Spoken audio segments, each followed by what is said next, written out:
Innal hamdalillah nahmaduhu wa nasta'inuhu wa nastaghfiruh wa na'udzu billahi min shururi anfusina wa min sayyiati a'malina. May yahdihillahu fala mudilla lahu wa may yudlil fala hadiya lahu. Asyhadu an la ilaha illallah wahdahu la syarika lahu wa asyhadu anna Muhammadan abduhu wa rasuluh. Allahumma salli wa sallim wa barik ala nabiyyina Muhammadin wa ala alihi wa ashabihi wa man tabi'ahum bi ihsanin ila yaumiddin. Faya ibadallah, usikum wa nafsi bittaqwallah faqad fazal muttaqun. Ya ayyuhalladzina amanu taqullaha haqqa tuqatih wa la tamutunna illa wa antum muslimun. Wa tajawwadu fa inna khairaz zadit taqwa. Hadirin ikhwah fillah rahimakumullah, segala puji marilah kita panjatkan kehadirat ilahi Rabbi Allah Rabbul Izzati yang sampai saat ini masih menganugerahkan kepada kita jatah usia, kesehatan dan kesempatan. Yang paling utama adalah nikmat iman dan Islam, termasuk nikmat yang terbesar bagi kita hidup di alam kemerdekaan. 77 tahun Indonesia telah merdeka. Nikmat kemerdekaan ini tentunya wajib kita syukuri. Ketika kita mensyukuri nikmat kemerdekaan, maka Allah Subhanahu wa taala akan senantiasa memberikan keberkahan dan menambah nikmatnya. Wa idz ta'adana rabbukum la in syakartum la azidannakum wa la in kafartum inna azabi lasyadid. Dan ingatlah juga tatkala Rabbmu memaklumkan, sesungguhnya jika kamu bersyukur pasti aku akan menambah nikmat kepadamu, dan jika kamu mengingkari nikmatku maka sungguhnya azabku amat berat. Di dalam surah Ad-Duha Allah berfirman, wa amma bi ni'mati rabbika fahaddis, dan hendaklah sebut-sebut terhadap nikmat yang telah Allah anugerahkan. Bulan ini bangsa Indonesia kembali memperingati hari kemerdekaannya yang ke-77. Semarak menyambutnya telah jauh-jauh hari tentunya kita saksikan bersama.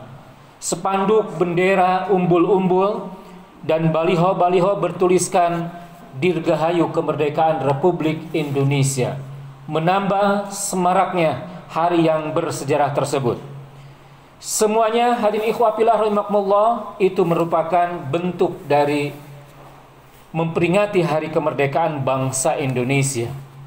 Namun di balik kesemarakannya masih terselip beberapa pertanyaan dalam benak kita. Benarkah kita sudah merdeka secara hakiki?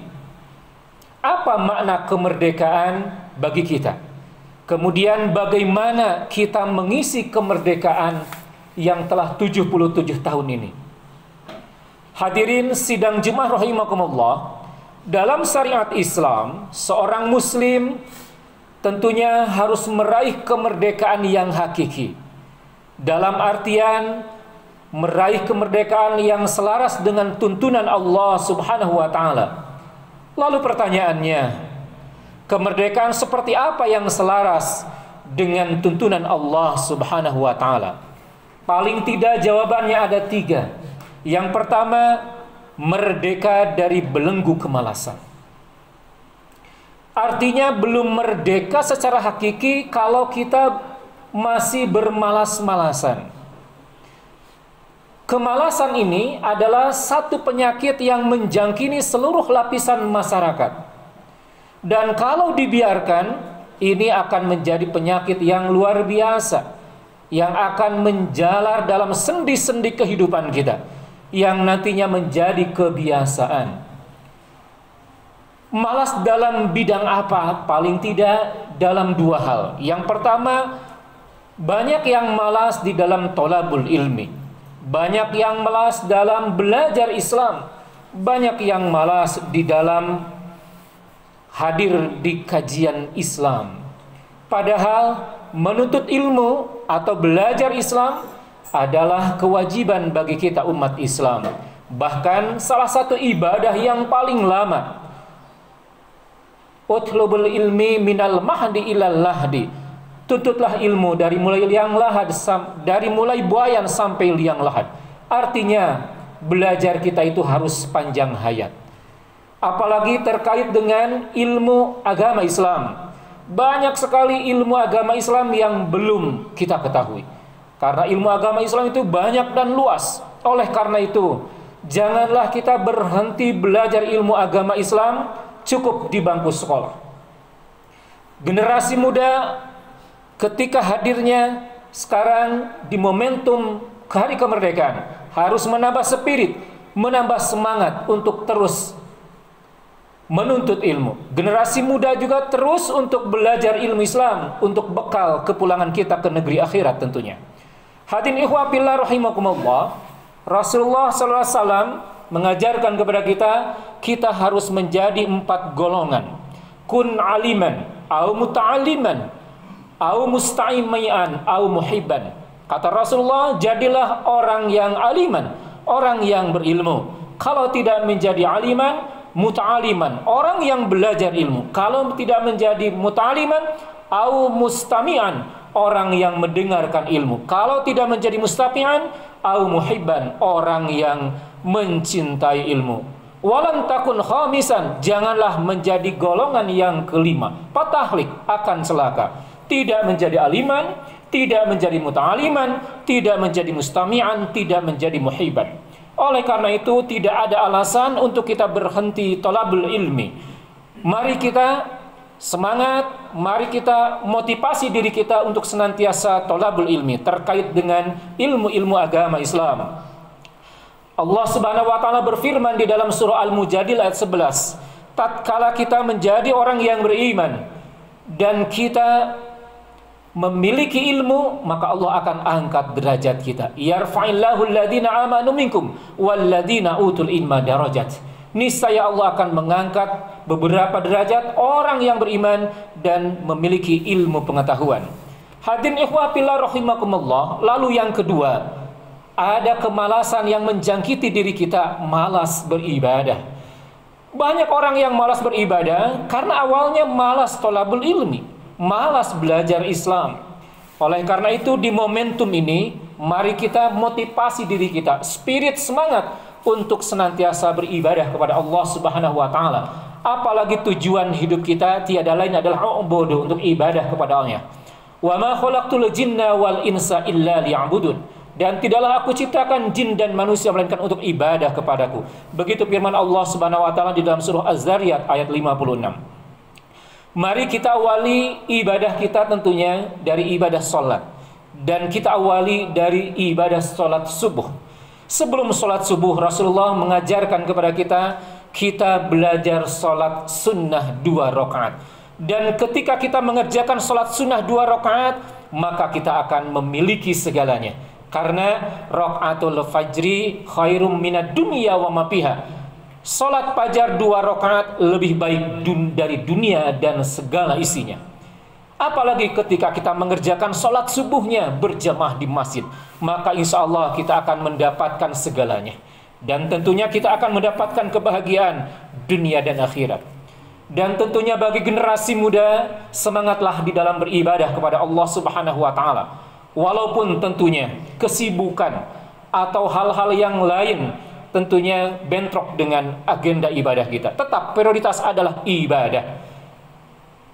Ingat firman Allah Subhanahu wa taala di dalam surah Maryam ayat 59. Ada 2 golongan generasi di akhir zaman, golongan yang jelek, yakni adamus shalah, yang menyia-nyiakan salat, wa tabahus syahwat, yang senantiasa memperturutkan hawa nafsu. Bagi generasi muda tentunya harus senantiasa bersemangat dalam ibadah dan jangan memperturutkan hawa nafsu yang justru akan mengakibatkan celaka dunia dan akhirat.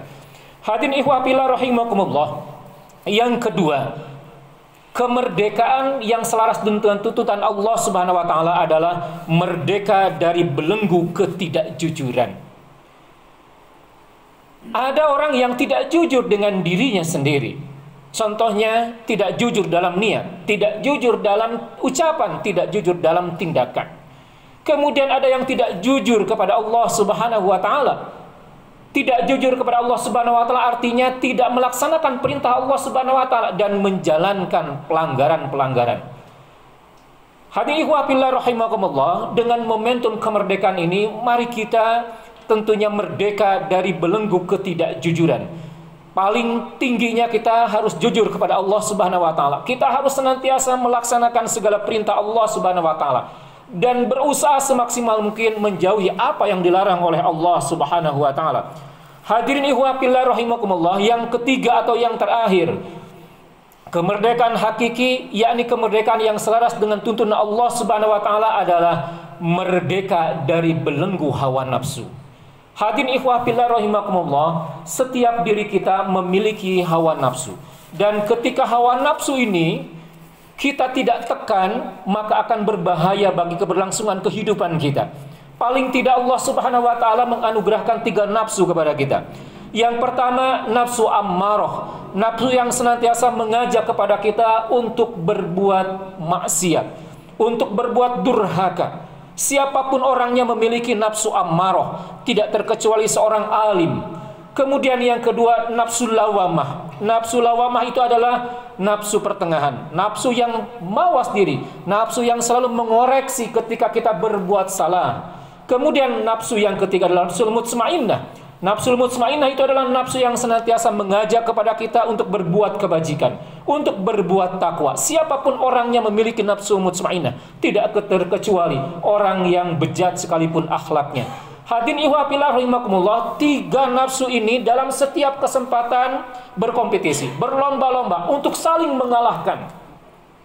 Jikalau kita ingin mengetahui yang dominan itu apakah nafsu amarah atau nafsu mutmainnah, mari kita evaluasi keseharian kita. Dari mulai bangun tidur sampai tidur kembali, apakah banyak amal salihnya atau banyak amal salahnya? Jikalau banyak amal salihnya berarti nafsu mutmainnah yang dominan dalam diri kita. Tetapi jikalau kita banyak amal salahnya, yang dominan dalam jiwa kita, dalam diri kita adalah nafsu amarah. Dan ketika kita mampu mengalahkan nafsu amarah yang muncul nafsu mutmainnah, kita senantiasa mengerjakan perintah Allah, di level itu kedudukan kita bahkan lebih tinggi dari kedudukan malaikat. Kenapa kedudukan kita lebih tinggi dari malaikat? Karena malaikat ketika Allah perintahkan segala sesuatu tidak berpikir panjang, langsung melaksanakan karena tidak diberikan hawa nafsu. Sementara kita manusia, ketika Allah perintahkan ibadah sholat misalkan, langsung kita merespon, langsung kita mengerjakan, maka kita mengalahkan hawa nafsu. Karena hawa nafsu kita mengatakan, ada bisikan-bisikan jangan mengerjakan sholat. Sementara kita mengerjakan sholat tepat waktu bahkan di masjid, maka di sanalah kita mampu mengalahkan nafsu amarah, bahkan mampu mengalahkan setan laknatullah. Level kita naik bahkan lebih tinggi kedudukannya daripada malaikat. Barakallahu li wa lakum.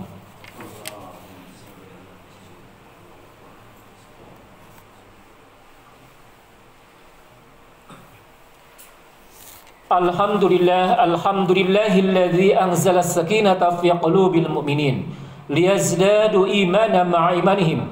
Asyhadu an la ilaha illallah wahdahu la syarikalah wa asyhadu anna Muhammadan abduhu wa rasuluh.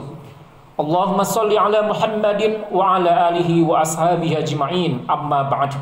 Fa ya ibadallah, usikum wa nafsi bittaqwallah faqad fazal muttaqun. Ittaqullaha haqqa tuqatih wa la tamutunna illa wa antum muslimun wa tajawwadu fa inna khairaz zadi taqwa. Hadirin sidang Jumat rahimakumullah, di khutbah yang pertama khatib tadi menyampaikan bahwa kita harus memiliki kemerdekaan yang hakiki, yakni kemerdekaan yang selaras dengan tuntunan Allah Subhanahu wa taala.